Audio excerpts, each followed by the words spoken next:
কুষ্টিয়ার কুমারখালীর চরসাদিপুর ইউনিয়নের ৮৩ নম্বর সরকারি প্রাথমিক বিদ্যালয়। শিক্ষার্থীদের পড়ানোর বিনিময়ে বিদ্যালয় কর্তৃপক্ষ জনপ্রতি মাসে আদায় করে ৩২০ টাকা। অভিযোগ আছে, এই স্কুলে ভাড়া করা শিক্ষক দিয়ে পড়ানো হয়। আমরা রাখিছি আমার এই পরীক্ষায় দেয় প্রশ্ন আগে দেয় রিয়াদ স্যার, আলামিন স্যার 3, 4, 5 পড়ায়। আমাদের প্রথমে পড়ালায় উড়ে কখন পড়ে তা তো জানি। সালবেলাকে জোর করে হচ্ছে প্রাইভেট পড়াচ্ছে, যদি না পড়ায় তা কয় কি যে বাদ করে দেবো। ৩০০ করিলে 1 মাসের বেতন লেছে, আবার এই সামনে পড়াই মাসে মাসে 300 করে টাকা লাগে। এগুলি 1 মাস হলেই পড়াই। আর মোটর সাইকেলে টাকা নিবেন 20 টাকা লাগে। যদি আমি গরিব মানুষ, আমি 300 টাকা দিতে পারবো না, 200 করে দেবেন। অভিযোগ পেয়ে সরজমিনে বিদ্যালয়ে গেলে সাংবাদিক দেখেই পালিয়ে যান এক ভাড়াটে শিক্ষক। অভিযোগ স্বীকার করে নেন অন্য একজন। সাদিপুর থেকে আমার কামরুল স্যার আসে, উনি আসে তো ওনার স্টুডেন্ট ছিলাম, আমি অনার্স করতেছি তো বাসাতে থাকি, এর জন্য বলছে যে আপাতত স্যার যে কদিন না আসে আপাতত ক্লাস নেওয়ার জন্য, এই আর কি।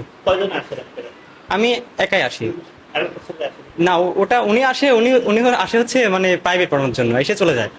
শিক্ষক সংকটের কারণে ভাড়াটে শিক্ষক দিয়ে পড়ানো হচ্ছে জানান বিদ্যালয়ের ভারপ্রাপ্ত প্রধান শিক্ষক। বলেন, প্রতিটি সরকারি প্রাথমিকে 5 থেকে 6 জন শিক্ষক থাকার কথা থাকলেও তার স্কুলে রয়েছে তিনি সহ মোট 2 জন।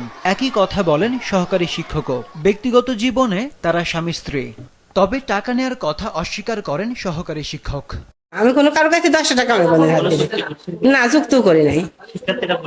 না, শিক্ষার্থীরা বলতে পারে আপনি আমার সামনে চলেন তো দেখি কোন বাচ্চা বলছে আমি কারো কাছে টাকা নিচ্ছে। এই 295 জন স্টুডেন্ট আমাদের 2 জনের পক্ষে সম্ভব হয় না।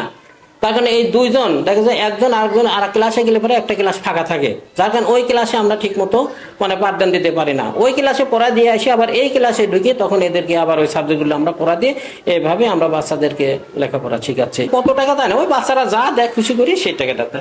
2 মাস ধরে এমন ঘটনা ঘটলেও কিছু জানে না উপজেলা শিক্ষা কর্মকর্তা। তবে ব্যবস্থা নেওয়ার কথা বলেছেন তিনি। কে বা কারা টাকা নিয়ে পড়ায় সেটা আমার জানা নাই। এখন যদি সেই রকমটাই হয়ে থাকে তাহলে আমি অবশ্যই তদন্ত করে ব্যবস্থা নিব। আপনার সবচেয়ে ভালো হয় আপনি যদি আমাকে একটা লিখিত প্রতিবেদন দেন, তাহলে অবশ্যই আমি তদন্ত করে ব্যবস্থা নিব। কিন্তু কোনোভাবেই শিক্ষার্থীদের কাছ থেকে টাকা নেওয়ার কোনো বিধান নেই। এমন অনিয়ম চলতে থাকলে সরকারের লক্ষ্য ব্যাহত হবে, বাড়বে শিক্ষার্থীদের ঝরে পড়ার হার, বলছেন সমাজের সচেতন মহল। আরিফুদ্দিন নবীন, মাছরাঙা, নিউজ ডেস্ক।